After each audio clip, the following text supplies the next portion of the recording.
Good evening, viewers. Welcome to the Northeast News Bulletin. This is Hansraj presenting the headlines first.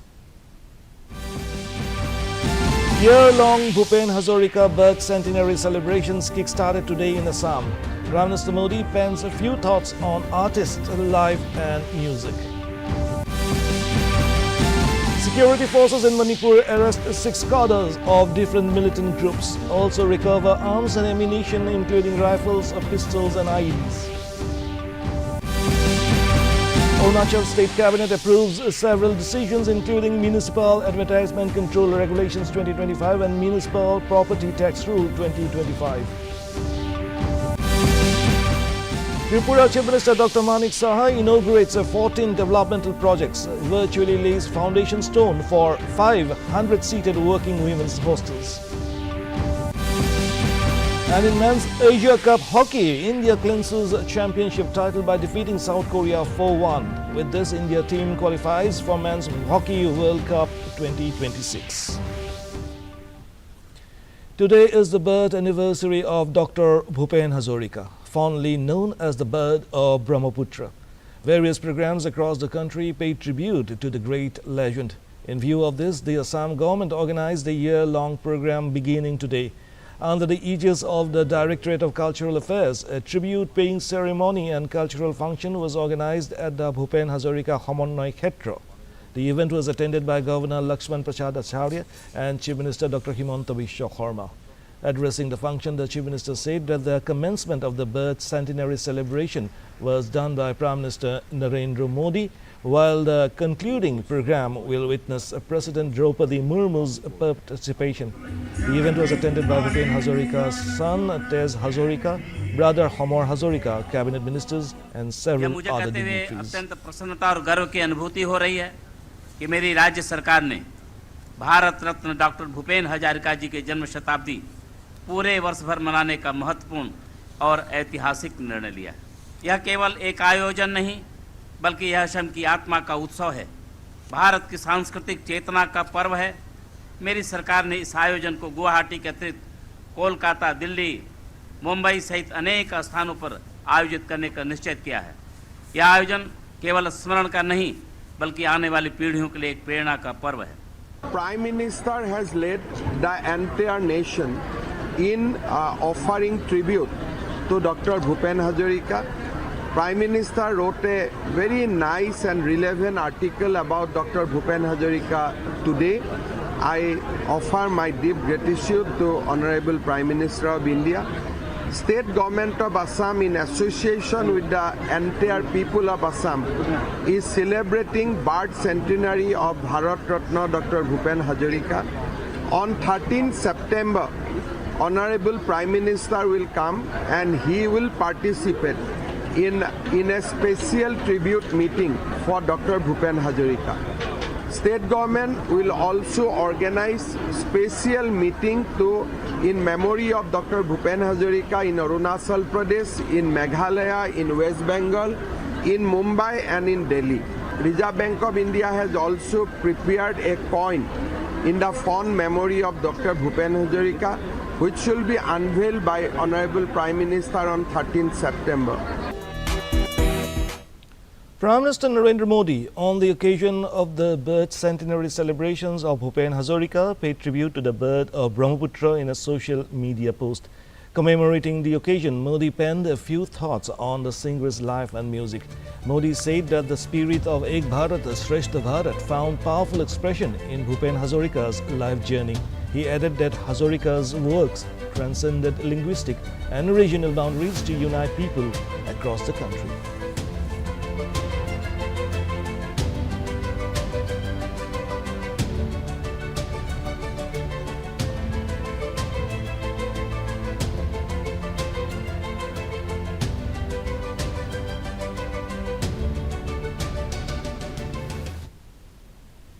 In a tragic incident in Nepal, at least 14 people were killed and over 100 injured after police opened fire during a protest by Gen Z demonstrators in Baneshwar, Kathmandu today. Prime Minister KP Sharma Oli called for an emergency meeting of the Council of Ministers and the National Security Council at his residence in Kathmandu. The protest, sparked by a recent government ban on major social media platforms, escalated as protesters stormed the federal parliament premises. Authorities initially attempted to disperse the crowd using tear gas, water cannons, rubber bullets and aerial firing, but tensions spiraled out of control.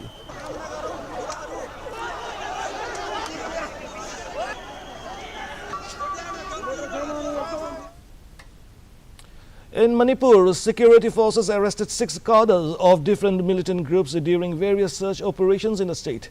2 PLA cadres, one each from KCP, MFL and UNLFK, were held near the Indo-Myanmar border in Tengnoupal district, while 2 KCP Apunda cadres were arrested in Imphal West. In a separate operation at Sekmai Pangaltabi, forces recovered arms including an SLR, rifles, a revolver, pistols, IEDs, wireless sets and ammunition. Meanwhile, in another incident, 2 persons were arrested with 50 kg of cannabis at Khabamalamkai in Imphal East. In news from Mizoram, BSF's 152nd Battalion seized 166 teak logs near the Nansuri border outpost around 2 a.m. today. The timber was recovered during a joint operation by the Special Action Team and Quick Reaction Team.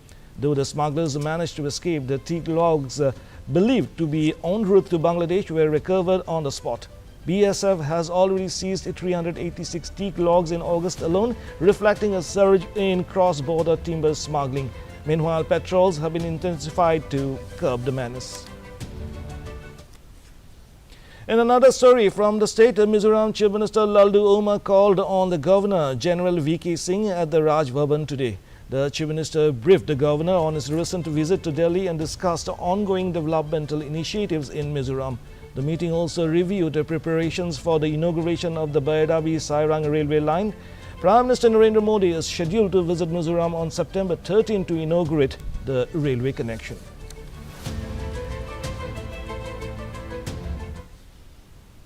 In Arunachal Pradesh, the state cabinet, under its Cabinet Aapke Duar initiative, approved several major reforms at its meeting in Zero. Key decisions include the Municipal Advertisement Control Regulations 2025, Municipal Property Tax Rule 2025, leasing of government land for 50 years, which is extendable by 49 years, and approval of the Urban and Country Planning Amendment Bill 2025. The Cabinet also cleared the establishment of a Government College of Science and Commerce in Zero. The meeting, chaired by Chief Minister Pema Khandu, also reviewed flagship schemes and tourism potential of Lower Subansiri. In more news from Arunachal Pradesh, Chief Minister Pema Khandu laid the foundation stones for multiple development projects at the District Secretariat Zero. The projects include the upgradation of the district headquarters Township Road, construction of a new circuit house, artificial grass turf at the PL Outdoor Stadium, a multi-purpose convention hall at Abutani Club, a multi-layer parking zone and residential quarters for government staff. Earlier in the day, the Chief Minister inaugurated the office of the Superintending Engineer Subansiri Basin under the Hydropower Department and the Gyatitaka General Hospital. Tripura Chief Minister Dr. Manik Saha today inaugurated 14 developmental projects, including a 50-seated boys' hostel at the District Institute of Education and Training. Saha also virtually laid the foundation stone for 500-seated working women's hostels. At a program in Agartala, addressing the gathering, Saha stated that currently 275 Anganwadi Kendras are serving children, pregnant women and adolescent girls with different facilities. Saha further distributed mobile phones to Anganwadi workers to strengthen service delivery and empower them digitally. In addition, 5 modern women's hostels were established at Belonia, Sabroom, Zirania, Ednagar and Abhaynagar. In news from Meghalaya, Deputy Speaker of the State Legislative Assembly Timothy Desara resigned from his post on Monday morning after receiving a late-night directive from Chief Minister Conrad K. Sangma. Assembly Speaker Thomas Sangma confirmed the resignation, saying that he had accepted Shera's letter and convened an urgent meeting of the Business Advisory Committee. The committee decided that the election of a new Deputy Speaker will be held on the last day of the ongoing autumn season. Shera, however, maintained that he had not made any personal demand for a cabinet berth and had only followed the direction of his party.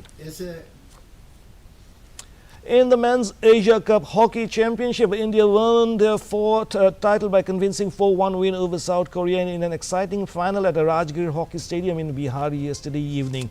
With this win, India have ended the 8-year-long wait to regain supremacy in the continent and have qualified for the FIH Men's Hockey World Cup 2026 in Netherlands and Belgium. India opened the scoring shift in the first minute itself when Sukhjit scored from the left flank with a reverse hit into the far post to give the hosts an early lead. Meanwhile, Hockey India has announced 3 lakh rupees each to the players.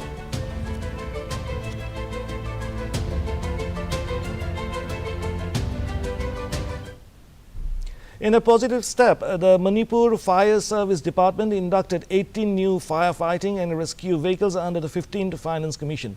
The move is aimed at strengthening the department's response capacity across all districts. Apart from firefighting, the vehicles will also be used during natural and man-made disasters. This will be deployed in all districts, and this will help us in not only firefighting but all other natural as well as man-made disasters and any emergencies.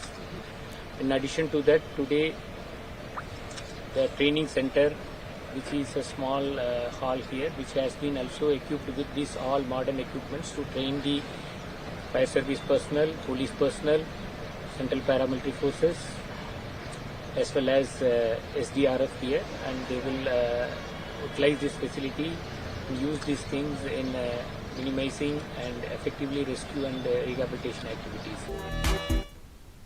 In a progressive move towards improving public access to clean drinking water, MLA of Gangtok, Dile Namgyal Barphungpa, inaugurated a newly installed water ATM today at MG Marg, Gangtok. Sponsored by a pharmaceutical company as part of its corporate social responsibility or CSR initiative, the water ATM is designed to dispense both hot and cold purified water at a nominal rate of ₹1 per litre. This affordable pricing ensures accessibility for while promoting responsible water uses.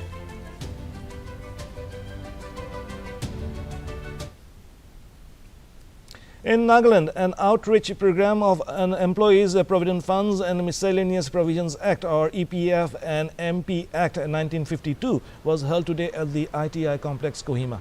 Organized by the Ministry of Labour and Employment in collaboration with the state's Labour Department and EPFO or Regional Office Guwahati, the awareness program was organized to sensitize about the benefits of the EPF to employers and employees of those establishments covered under the EPF and MP Act 1952 and the schemes framed under this Act. On the occasion, Commissioner and Secretary, Ministry of Labour and Employment, Satsula, spoke on harnessing the PM Viksit Bharat Rozgar Yojana or PM VVRY scheme for expanding EPFO coverage in the state through state government collaboration. And to end the news, the main points once again. Year-long Bhupen Hazarika birth centenary celebrations kick-started today in Assam. Prime Minister Modi pens a few thoughts on artist life and music. Security forces in Manipur arrest 6 cadres of different militant groups, also recover arms and ammunition including rifles, pistols and IEDs. Arunachal State Cabinet approves several decisions including Municipal Advertisement Control Regulations 2025 and Municipal Property Tax Rule 2025. Tripura Chief Minister Dr. Manik Saha inaugurates 14 developmental projects, virtually lays foundation stone for 500-seated walking women's hostels. And in Men's Asia Cup Hockey, India clinches championship title by defeating South Korea 4-1. With this, India team qualifies for Men's Hockey World Cup 2026. And that brings us to the end of this evening's bulletin. Thank you for tuning in. Namaskar.